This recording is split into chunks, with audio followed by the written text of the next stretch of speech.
This video is not an easy one to make. On one hand, it might sound like I am suggesting to investors to buy index funds, otherwise it can also mean that I am encouraging the buy and hold strategy.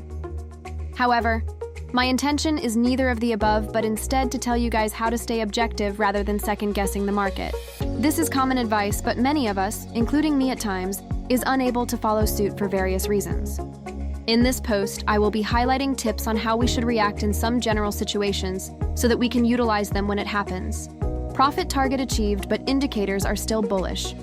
Most of our profit targets are set way beforehand, and usually, those targets are pretty modest and achievable, especially when we bought those stocks at a low when the market was filled with pessimism. That said, when a particular stock in our portfolio is about to hit our target, always review those positions to see if it is indeed approaching key resistance levels or are already overbought in the near term.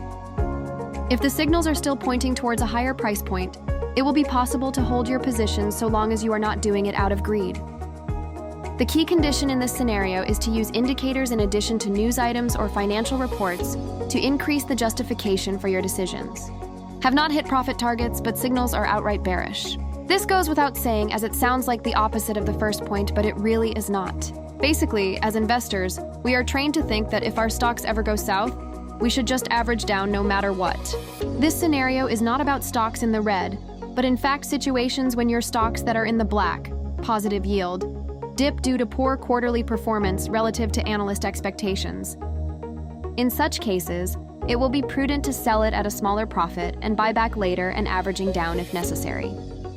This tip is extremely crucial to smaller portfolios with smaller amounts of capital because your ability to average down is very much limited. Therefore, my suggestion is to sell first if it is still in the black when indicators and/or news are pointing towards the negative. Managing stocks in a constantly fickle-minded market. The market is hardly tamed because there are just too many stimuli affecting it on a daily basis. These stimuli also build up during the weekends and are unleashed when the market opens again on the coming workday. That accounts for why we should obey major indicators rather than trusting rumors about an impending correction or rumors about positive news items. To circumvent these distractions, review news sources about the market or companies you invest in and act appropriately with the two above scenarios when necessary. Chances are that not every stimulus will be effective in keeping the stock up or pushing it down during the next hour or trading session. This is because, regardless of the impact brought forth by the media, market sentiments might still triumph over those stimuli. Closing thoughts. This quick, wordy post is written in view of the recent rallies around the world, including the STI. As usual, many investors are acting based on feelings and emotions, which leads to illogical decisions and resulting in less ideal portfolio performance. A gentle reminder for us all to review our positions objectively and always take into account the indicators which may point to the trajectory of our portfolios and counters in either direction.